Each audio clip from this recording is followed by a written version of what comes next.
this world of ours, it's largely water, salt water. Almost 3/4 of the Earth's surface is covered by the sea. Since earliest explorers first dispelled the darkness flung out across the ocean seas, mankind has sought the sea as an avenue of communication and commerce, a lifeline so vital that its preservation means also the preservation of a way of life itself.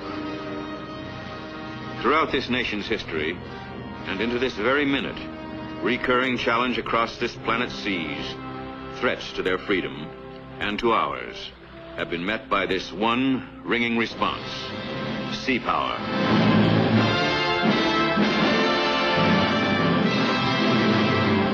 This is the United States Navy. Its geographical range is as wide as all the oceans. Its power is unlimited. Its purpose is peace. We Americans are free, and much of the world is free because these Navy ships stand out to sea with their ready sailors and Marines. Because a mighty Air Force armada never ceases its vigil. Because the world's most modern army stands constant global guard, looking toward the unfolding mysteries of outer space. The free world must still look to the promise of liquid space to survive. No global aggressor can ever be permitted to seize control of this planet's seas, to deny the ocean's free use across its surface lane or along its floor. The sea can be kept free. Predators in the world's family of nations can be controlled and contained in the channels of peace, only through the readiness of a free world to confront any aggressor and to defend our way of life. Now, these are the requirements for survival. These are the capabilities of the United States Navy. This maritime nation, reliant as it is on ships and the sea's surface for ocean-transported world trade, must also rely on the limitless natural resources of the underocean. An abundance of food for mankind's millions is here, with an exploding population demanding ever more.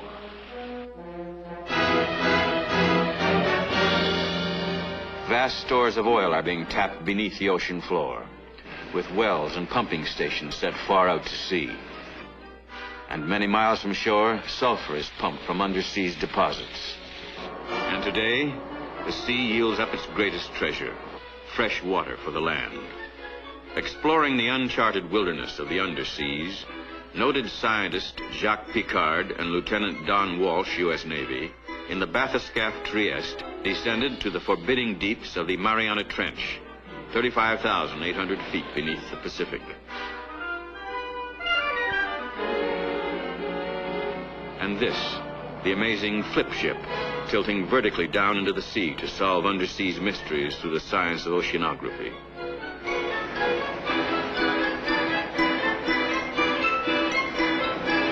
The secrets of sea space. Ocean scientists search them out. Submarine exploration endlessly seeks new knowledge across the wonder world of the ocean floor, pioneering vast oceanic frontiers, charting the strange geography of the ocean deeps, disclosing the fabulous wealth of the sea. Limitless stores of metals are here in this watery world, iron and copper for the mills of tomorrow, mineral wealth beyond estimation. And the future of mankind may be here, as the bountiful promise of the underseas transcends even the vital value of the ocean's surface. The ocean, with its mysteries and its wonders, like this underseas river of sand.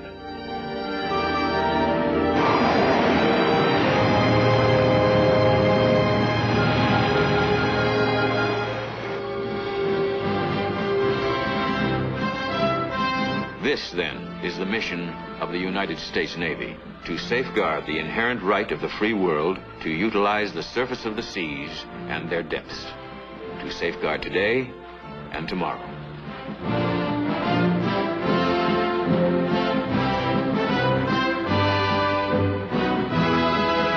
Today, beyond ships and planes and weapons and hardware, the strength that binds together this mighty Navy Marine Corps team is the dedication and professional competence of its officers and men, standing watch in all the far corners of the world, assuming citizenship responsibilities in the communities where they're stationed, in the cities where they live. With traditions that find their origins in the legends of iron men and wooden ships, in old Ironsides and the great sea battles of John Paul Jones, the Navy's history sweeps across the distant past. Into this 20th century and into World War I, with ships of war that swept the ocean's sea lanes. Then, World War II, and a mighty modern Navy found full power as it joined in fighting the free world's battles on the high seas. And high in the skies, vast fleets of naval warplanes turned to blast enemy ships and installations. Now, the Navy looks to an immediate future that may include ocean-going hydrofoil seacraft, moving swift and free across the surface of the sea. Beyond tomorrow, past drawing board fantasy that may become actual practical reality tomorrow, Marines of the future may go ashore on a cushion of air, with amphibious landing craft gliding over the sea and above the beach. The future's swift advancement may be reflected, too, in tomorrow's explorations beneath the sea, as magnometers sense and seek out mineral and petroleum deposits. While men in space, in aquaspace, live and work here on the ocean floor, as they explore and develop the vast resources of this newest scientific frontier. Navigated by command signals delivered by an orbiting satellite, plastic cargo vessels are towed by a pilotless tug. In any future time of national emergency, defense commands are flashed across the world by satellite, without danger of interruption or interception. And guided missiles are launched from undersea platforms by satellite signal to streak toward their targets. Catamaran carriers harbor submarines that have capability of launching aircraft from beneath the ocean's surface. Aboard this submarine of the future, detection devices relay the target image of an unidentified undersea craft. And in a time of tomorrow, the Marines land in the medium of tomorrow, arriving by rocket in a matter of minutes at any trouble point in all the world.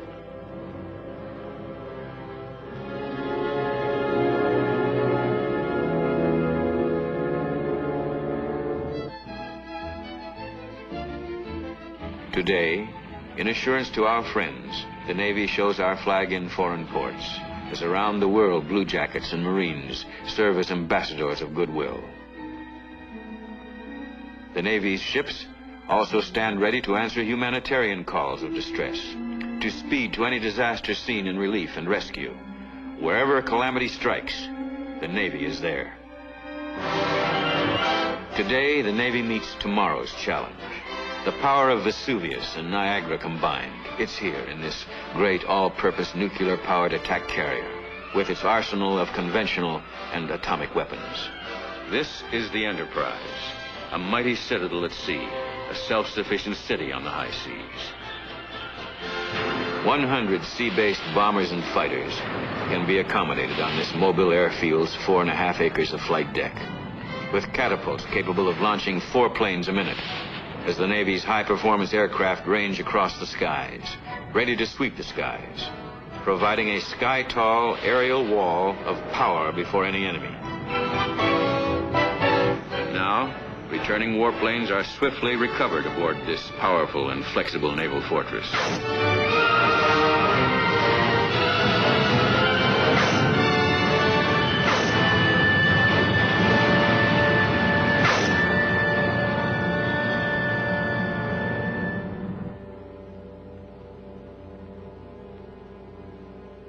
Silent and unseen, our Navy's submarines range freely across 3/4 of the globe, breaking the ice cap at the top of the world, as dauntless frogmen explore the under ice of the North Pole.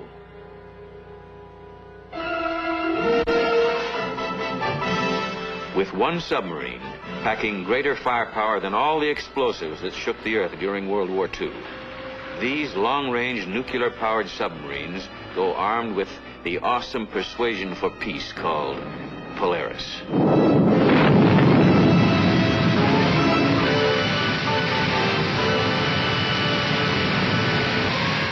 ready to erupt from beneath the surface in event of attack, to streak to any target on this planet, Polaris confronts any possible enemy with mighty, immediate, mobile retaliation.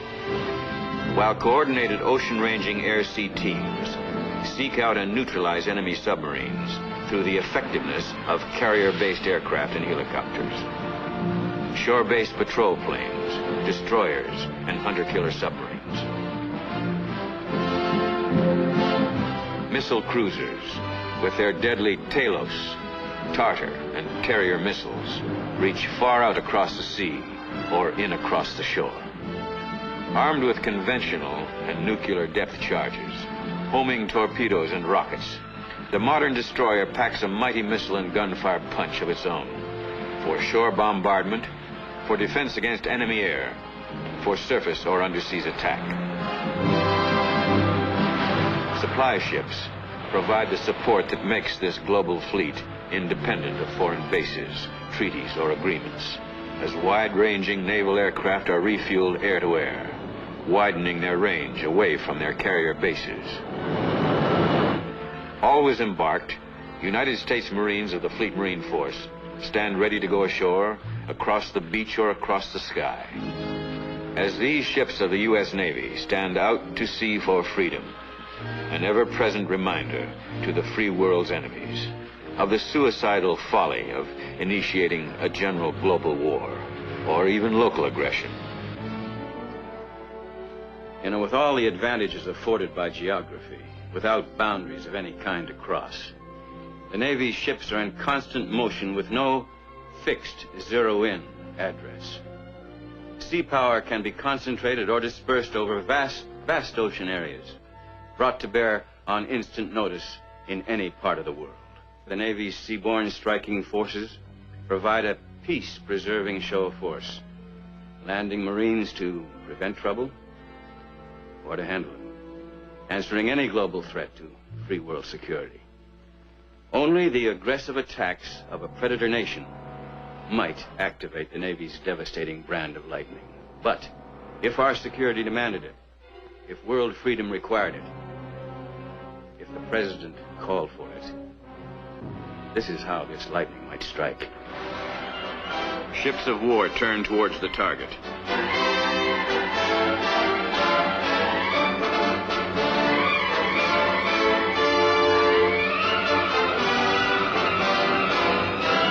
Battle stations are manned as general quarters is sounded. Far in advance, underwater demolition experts plummet in along enemy coastlines or land by boat to blast obstacles and set the stage for landing.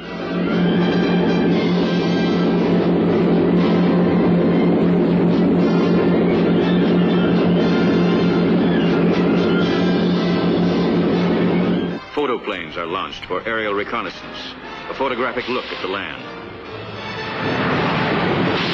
Their work accomplished, Navy frogmen are recovered from the sea.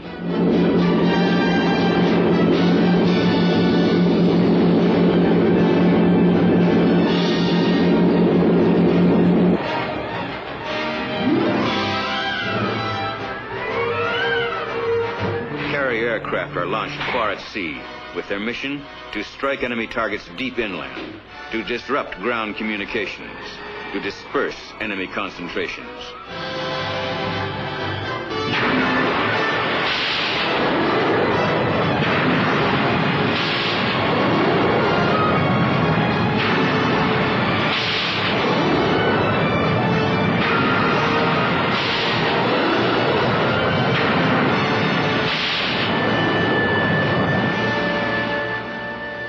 Enemy submarines.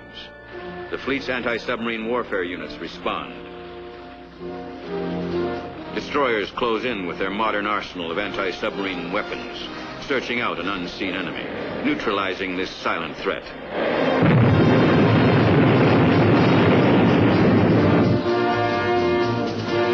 Deadly ASROC missiles streak toward their target.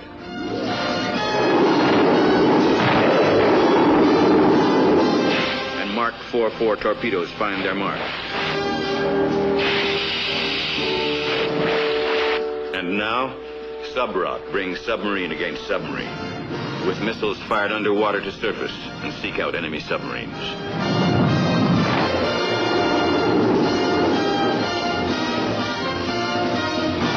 Anti-submarine aircraft are launched, hunting down underseas killer craft with radar guiding the search as sonar listening devices chart their course.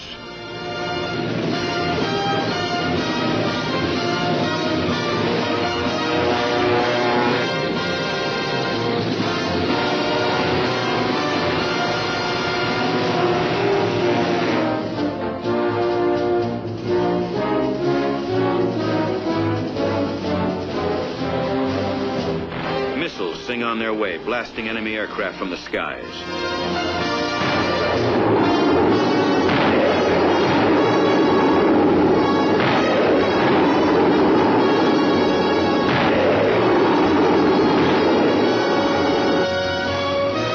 Bombardment begins as the great rifles of the Navy's ships begin to talk, projecting sea power far beyond the horizon and deep within the land.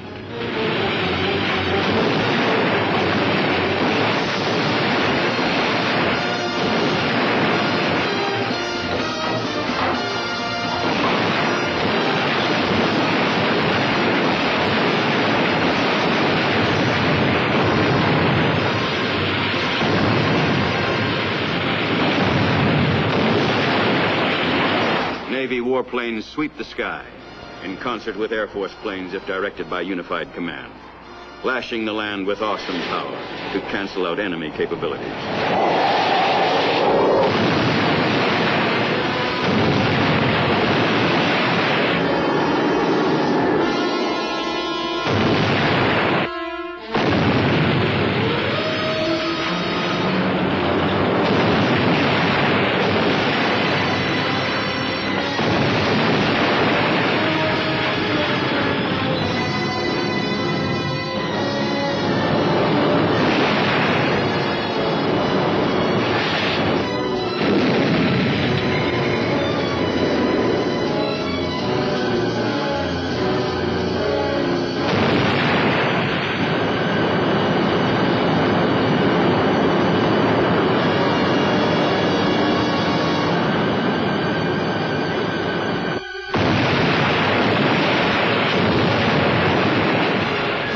Time for the Marines.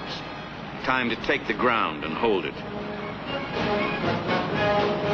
As Marines move to flight deck, loading aboard helicopters.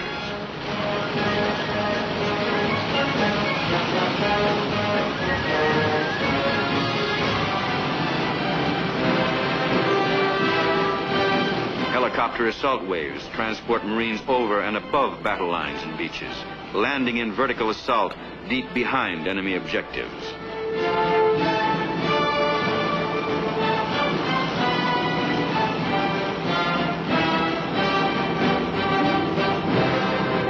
Now the command. Land the landing force as Marines go ashore in traditional manner, with amphibious assault waves storming in across the beach.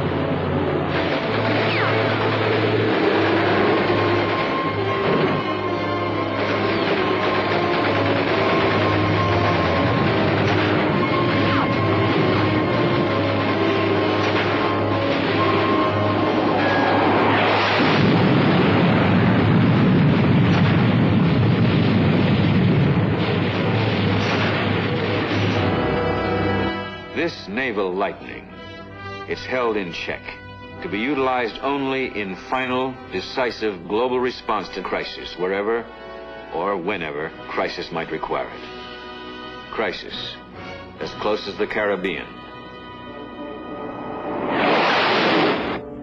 as near as Cuba. And there might have gone world peace, there in the Caribbean, except for the grace of God and an aerial photograph, and the courage of the American people, as voiced by this American. This government, as promised, has maintained the closest surveillance of the Soviet military buildup on the island of Cuba. Within the past week, unmistakable evidence has established the fact that a series of offensive missile sites is now in preparation on that imprisoned island. The purpose of these bases can be none other than to provide a nuclear strike capability against the Western Hemisphere. In a climate of deadly intrigue and treacherous secrecy, missiles were being feverishly installed in Cuba. Low-level missions flown by Navy, Air Force, and Marine aircraft confirmed their presence. But the free world rallied to the president's words. Neither the United States of America nor the world community of nations can tolerate deliberate deception and offensive threats on the part of any nation, large or small. Soviet ships carrying military personnel and equipment were speeding towards Cuba.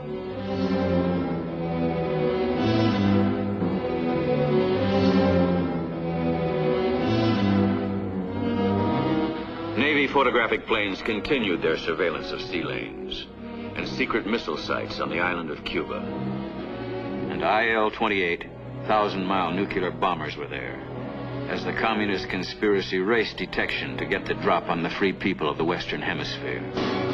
In instant response, the president ordered a quarantine of all ships carrying offensive weapons to Cuba. With the United States Armed Forces alerted by the Secretary of Defense and the Joint Chiefs of Staff, the Chief of Naval Operations sent the powerful Second Fleet and other naval units towards the Caribbean. Airlifted from California and North Carolina, Marine power sped to the naval base of Guantanamo, as a Marine Expeditionary Brigade loaded aboard surface craft in California.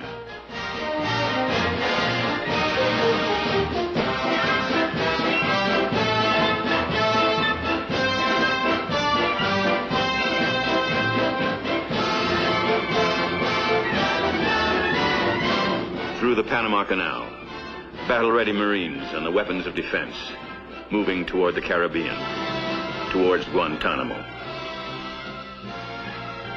Near at hand, Marines on Vieques Island in the Caribbean engaged in training exercises.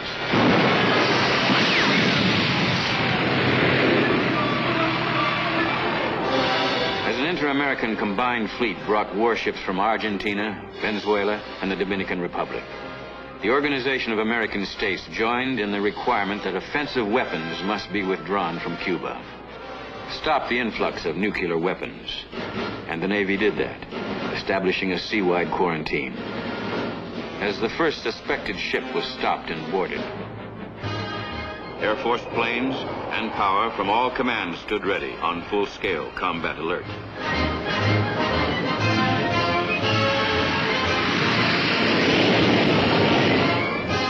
Ready, around the clock and around the world, the men and might of the U.S. Army's Strike Command. Ready, the U.S. Marines, awaiting only a command. Primed and ready, this nation's land-based missiles.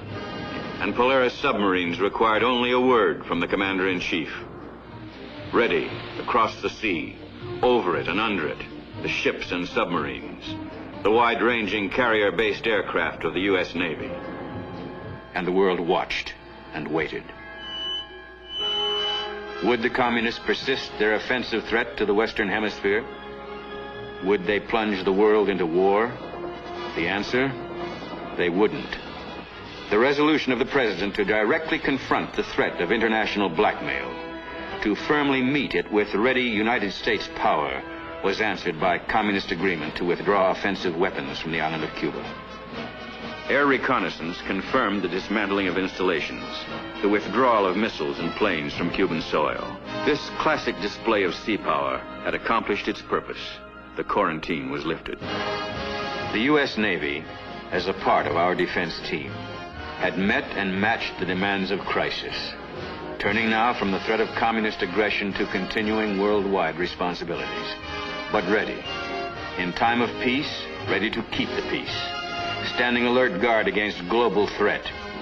This free nation's first line of defense, sea power.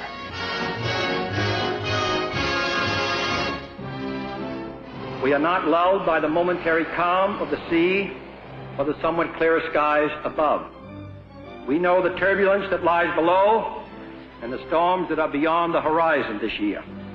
But now the winds of change appear to be blowing more strongly than ever in the world of communism, as well as our own. For 175 years, we have sailed with those winds at our back and with the tides of human freedom in our favor.